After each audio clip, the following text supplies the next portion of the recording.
ہزار کے لشکر میں 80 لوگ رہ گئے تھے۔ اگر آپ کہہ رہے ہیں نا کہ 1500 یا 1800 لوگوں نے بیعت کی تھی، بیعت رضوان، ان سے اللہ ہمیشہ کے لیے راضی ہو گیا، تو ان 1800 اور 1500 سے بھی صرف 80 رہ گئے ہیں یہاں،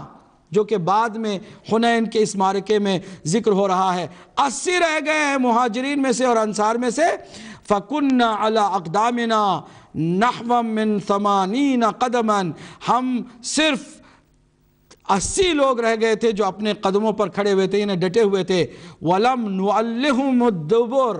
ہم نے پیٹھ نہیں دکھایا دشمن کو۔ وَهُمُ الَّذِينَ أَنزَلَ اللَّهُ عَلَيْهِمُ السَّكِينَةَ،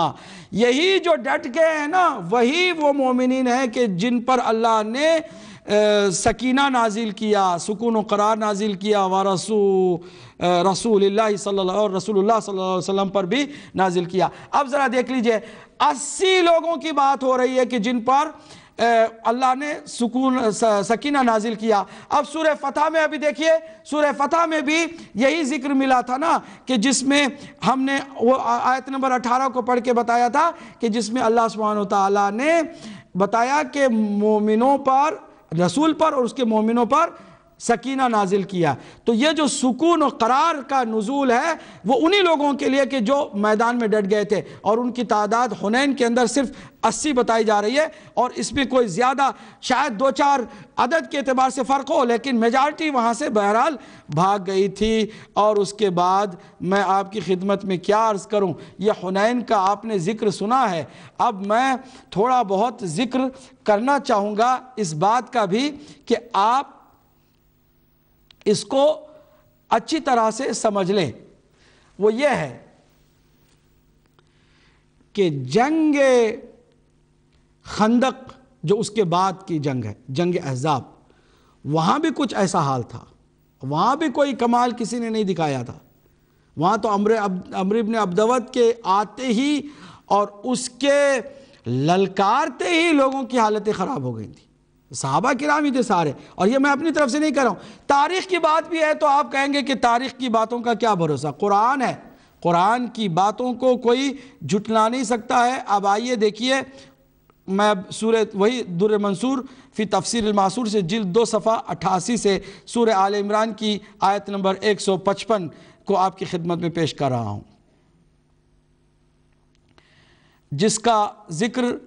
اس سے پہلے بھی میں نے کیا تھا، لیکن اس کے علاوہ بھی جو بات رہ گئی ہے وہ بھی آپ کی خدمت میں پیش کروں گا،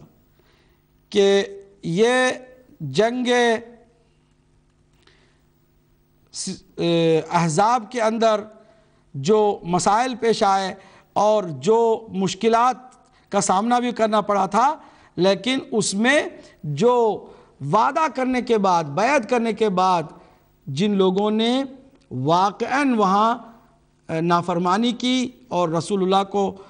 تنہا چھوڑ دیا، اگر مولا علی اللہ سبحانہ وتعالیٰ کے لطف و کرم سے شیر خدا بن کر عمرو ابن عبدود کا منہ بند نہ کرتے ہمیشہ کے لیے، تو اسلام آج ہمیشہ کے لیے نعوذ باللہ رسوا ہو جاتا۔ اب یہ در منصور جلد 5 صفحہ 185۔ اب ذرا اس حدیث کو دیکھ لیجئے گا، اس کو میں پڑھ رہا ہوں، یہ جنگ احزاب سے مربوط ہے، انہی آیات کے ذیل میں تفسیر میں، کہ جن آیات کی میں نے تلاوت کی تھی سورہ احزاب سے، آیت نمبر 10، 11، 12 کی آیت تلاوت میں نے جو کی تھی، انہی آیتوں کے ذیل میں لکھتے ہیں در منصور میں علامہ جلال الدین سیوطی کہ اخرج الفریابی وابن عساکر عن ابراہیم التیمی عن ابیہ قال رجل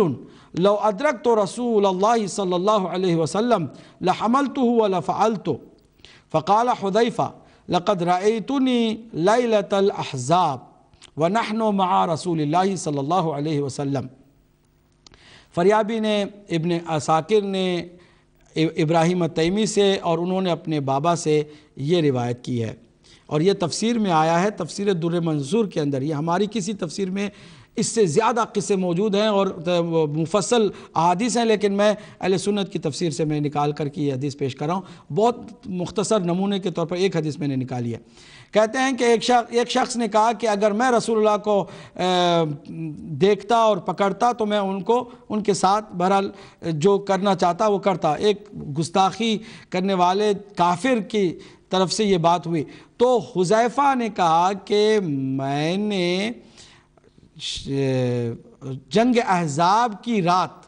یعنی دوسرے دن جنگ احزاب ہوئی ہے، جنگ خندق، لیکن اس رات کہ جس رات کے بعد جنگ ہوئی، اس رات کو جو کہ بہت سردی کی رات تھی، بہت زیادہ ٹھنڈک تھی، کہتے ہیں کہ رأیتنی لیلۃ الاحزاب ونحن، ہم رسول اللہ صلی اللہ علیہ وسلم کے ساتھ تھے، مع رسول اللہ صلی اللہ علیہ وسلم، فکان رسول اللہ صلی اللہ علیہ وسلم یصلی من اللیل فی لیلۃ باردۃ ما قبلہ ولا بعدہ، نہ اس سے پہلے کبھی ایسی ٹھنڈی رات آئی تھی نہ اس کے بعد کبھی آئی، وہ ایسی برد تھی، رات ٹھنڈی تھی کہ کان اشد منہ، برد جو ہے اس کی ٹھنڈک شدت کے ساتھ تھی۔ فحانت منی التفاتتاً، میری توجہ حضور کی طرف مائل ہو گئی۔ فقال، حضور نے فرمایا، الا رجل یذهب الى هؤلاء فیاتینا بخبرهم جعلہ اللہ معی یوم القیامہ۔ اب دیکھیے، حضور رات کے وقت دشمنوں کے حال چال، دشمنوں کے حالات سے کوئی خبر لانے والا ہے تو اٹھے، یہ فرما رہے ہیں بس میں صحابہ میں کھڑے ہو کر۔ حضور رات کے وقت، ابھی جنگ نہیں آئی ہے، جنگ میں ابھی امر عبدود کا کوئی نعرہ نہیں لگا ہے، اس کی رجز خوانی بھی نہیں ہوئی ہے، اس کو دیکھا بھی نہیں ہے، ابھی رات آئی ہے اور اطراف میں کفار نے گھیر رکھا ہے، تو کفار کے حالات جاننے کے لیے حضور فرما رہے ہیں کہ تم میں سے کوئی ہے جو اٹھے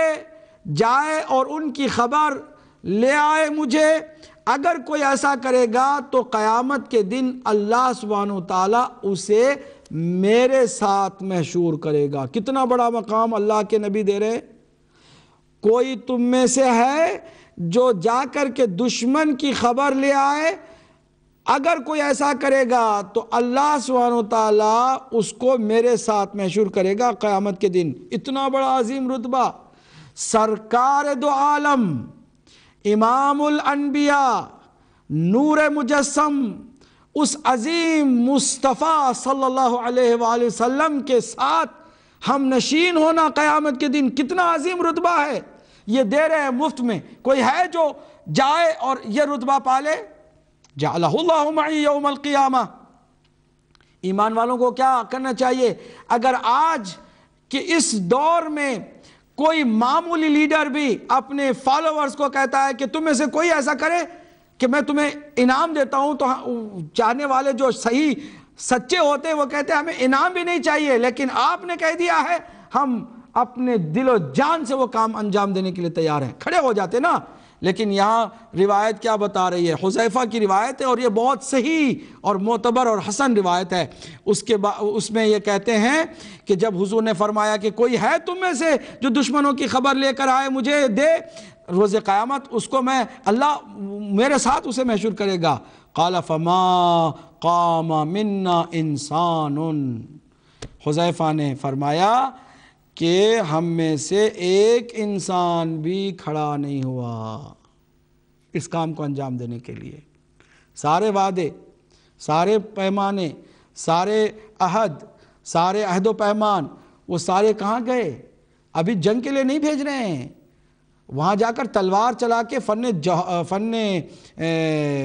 شجاعت، جوہر جنگ کو ظاہر کرنے کے لیے نہیں بھیج رہے ہیں، صرف خبر لانے کے لیے بھیج رہے ہیں۔ ٹھنڈ ہے